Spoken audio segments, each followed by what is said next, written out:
Elivaldo Barbosa, vai ter movimentação entre os membros ali, potenciais membros ali do primeiro escalão do governo Wellington Dias, Elivaldo? Gelson, já acontecem as movimentações. Hoje o Palácio de Karnak foi marcado por reuniões internas do governador Wellington Dias com gestores da equipe atual de governo e também sobre possibilidades de posses na próxima semana envolvendo duas pastas, segurança e governo. Muito bem, vamos acompanhar com Elivaldo Barbosa. No Palácio de Karnak, parte da manhã de sexta-feira foi dedicada a encontros com membros do atual secretariado. O governador quer acelerar a formação da nova equipe. E para isso, o governador Wellington Dias já reforçou o apelo à bancada aliada na Assembleia, amplamente majoritária no plenário. A reforma administrativa precisa ser aprovada na próxima semana. E as primeiras mudanças já têm data.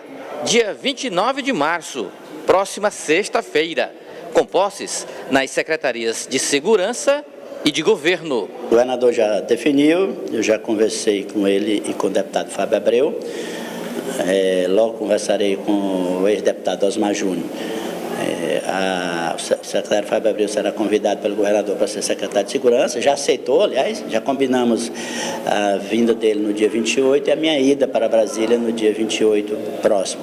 E quanto à reforma administrativa, o recado à base aliada já chegou ao líder do governo na Assembleia. Há todo um esforço lá concentrado, tanto da mesa diretora como das comissões, de na terça-feira nós votarmos todos os projetos relacionados à reforma nas comissões e possivelmente em plenário, não é? Então, feito isso, vem a redação final e aí vai para a sanção do governador.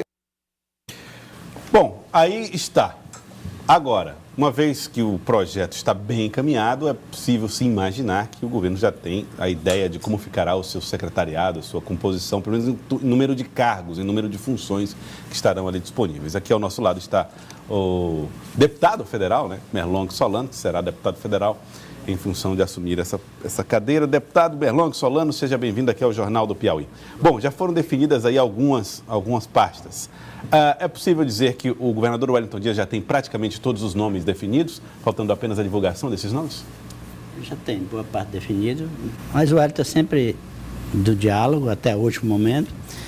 Feita a votação, como disse ali, o líder do governo, o deputado Lima, na próxima semana, esperamos que chegue ao plenário também na próxima semana. Aí, em seguida, o governador fará rapidamente a sanção para que no início de abril já tenha condições de começar a nomear os novos gestores com base na nova estrutura. Eu imagino, Joelson, que ele poderá levar um mês ou dois até para chegar ao final das nomeações dos novos gestores. O senhor é de uma pasta administrativa, porém com um forte conteúdo político também, a Secretaria de Governo. E eu tenho insistido sempre nessa indagação.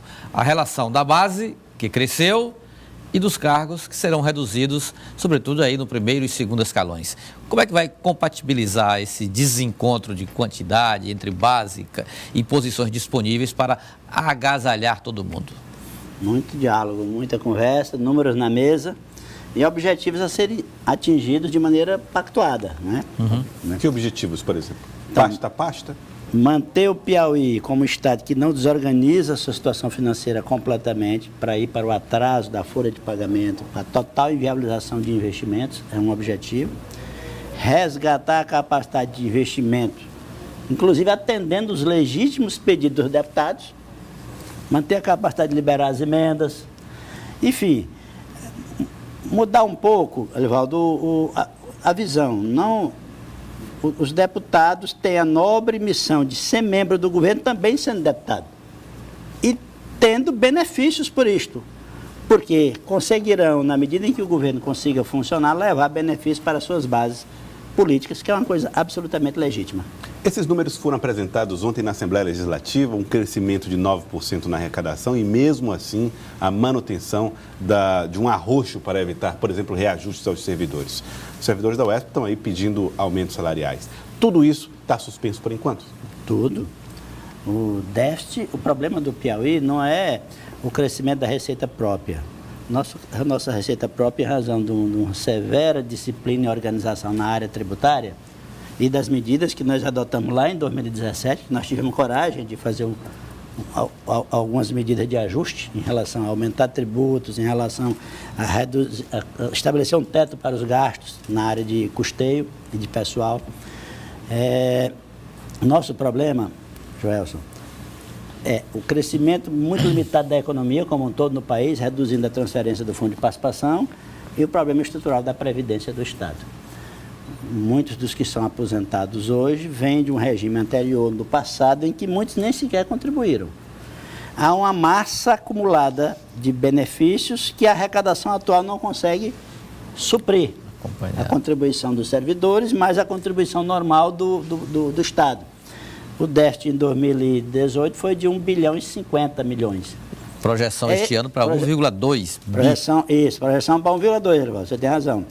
Então, Joelson, este é o problema estrutural do Piauí. Baixo crescimento da economia no país, com repercussões negativas no Piauí, e déficit estrutural da Previdência Pública. 1 bilhão e 50. Vejam só há quanto tempo nós tentamos arrancar 600 milhões da Caixa Econômica. A gente nem precisaria desse dinheiro se tivesse esse 1 bilhão e 50. A Previdência deve passar por mais reformas no estado do Piauí, dependendo do que for aprovado lá em Brasília. Hoje, numa entrevista à Rádio Cidade Verde, Marcos Steiner admitiu que, se eventualmente for decidido em Brasília que pode aumentar o valor da alíquota para o desconto, o estado do Piauí, dependendo do texto, pode até automaticamente já passar a ter esse aumento. É possível que isto seja suficiente para cobrir esse rombo? Veja, nós estamos não é possível. Só pelo aumento da contribuição do servidor não é possível. Teria que ser um aumento gigantesco que inviabilizaria os atuais servidores. E o Piauí já está no limite de 14%. Exatamente.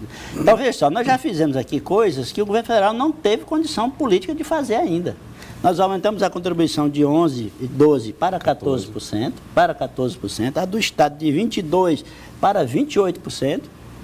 Nós acabamos, novos servidores que assumirem a partir de agora, assumirão sem a perspectiva de ter salário integral na aposentadoria, terão o teto do regime geral da Previdência e a opção de ir para uma Previdência complementar. Porque ele já, do primeiro dia de serviço da sua carreira, já vai saber disso. Mas esse déficit acumulado, esse déficit que agora foi de 1,50, vai para 1 bilhão e 200, ele vai se manter na casa de 1 bilhão e 200, chegando até 1,300 até 2030. Ele só começa a cair a partir de 31. Com a reforma feita pelo governo. Isto. Só começa. Então, tem esse problema aqui. O Estado não tem dinheiro para investir, porque vai pegar esse ano 1 bilhão e 200 para sanar o problema da Previdência do servidor. Isso que o governador vem buscando alternativas, fontes alternativas de arrecadação. Inclusive, chegou a discutir com o presidente da Câmara, aqui em Teresina, a questão de uma autorização de vinculação de parte da receita do ICMS a uma operação de antecipação de recursos, considerando que nós vamos ter, a partir de 31, uma queda do déficit da Previdência, nós vamos ter uma folga a partir de 2031. Mas como é que nós vamos sobreviver até 2031? Esse é que é o problema. Agora, secretário, o senhor vai assumir o mandato em Brasília, exatamente nesse debate aí efervescente na Câmara Federal. Como o senhor pretende se posicionar em relação à proposta que já chegou na Câmara e que trata da reforma geral da Previdência do país? Bom, eu defendo, a reforma precisa ser feita, é preciso fazer um ajuste muito forte na área do servidor público. Não dá para que a Previdência continue sendo um instrumento de consagração de privilégios. Eu entendo que salário integral de 30, 40, 50 mil para o resto da vida é um privilégio no país, nas condições sociais e econômicas do Brasil. Precisa fazer um ajuste em relação à idade de aposentadoria, porque nós estamos vivendo cada vez mais. Cada vez mais. Tem gente que se aposentou com menos de 40 anos, vai viver até os 90, podendo chegar a 100 anos. Veja só, que previdência é capaz de sustentar uma situação dessa? Mas não se pode jogar, sobretudo esse ponto, não pode jogar, do peso sobre os mais pobres. Só acha que está jogando, do regime geral principalmente está jogando. Aumentando a idade para benefício de prestação continuada para 70 anos, é jogar sobre os mais pobres. Aumentar o tempo mínimo de contribuição de 15 para 20 anos, é jogar sobre os mais pobres. O pessoal da iniciativa, o pessoal da área informal, hoje tem dificuldade de comprovar 15 anos. Mas hoje eles têm uma válvula de escape. Aos 65 anos, ele pode recorrer ao benefício de prestação continuada, que é um salário mínimo. Bom, o governo está atingindo esse cidadão de duas maneiras negativas. Uma, quer aumentar o tempo mínimo de contribuição para 20 anos e aumentar a idade de acesso ao benefício para 70 anos. Gente, é melhor botar uma guilhotina e cortar logo o pescoço desse cidadão e mandar enterrar. Então, eu não votaria a favor de algo dessa natureza. O PT está fechando questão contra a reforma? De maneira inteira? Eu não fecho questão contra a reforma. Ninguém, no meu modo de ver, nós não podemos ser contra a reforma. Se eu for voto vencido e a bancada fechar a questão, é outra coisa. A reforma precisa, a Previdência precisa de reforma. Não pode ser feita uma reforma que preserve privilégios e onere e sacrifique o cidadão pobre. A gente marchar para o sistema do Chile, para o cidadão se aposentar com meio salário mínimo, os pobres. Acho que a economia brasileira, Joelson, tem porte suficiente para garantir uma velhice digna a todos os seus cidadãos. E os militares? Pelo menos o salário mínimo. E com relação aos militares, tem o direito de ter um tratamento diferenciado na reforma da Previdência? Acho que sim, o militar tem, mas é preciso ver o grau dessa diferenciação. Eu ainda não analisei o que o governo federal mandou para o Congresso, para saber se aquilo que está lá, por exemplo, eu já achei pouca contribuição. Por que aumentar de 7,5% só até 10%? Se o servidor público do Piauí já paga 14%. Nesse ponto não tem muita diferenciação em relação à idade, sim, em relação a outras questões, sim, porque é uma área de segurança, mas em relação à contribuição, por exemplo, já achei que foi uma questão branda. E eu queria agradecê-lo, deputado Bernardo Solano, muito obrigado pela participação conosco aqui no Jornal do Piauí. Muito obrigado por ter vindo.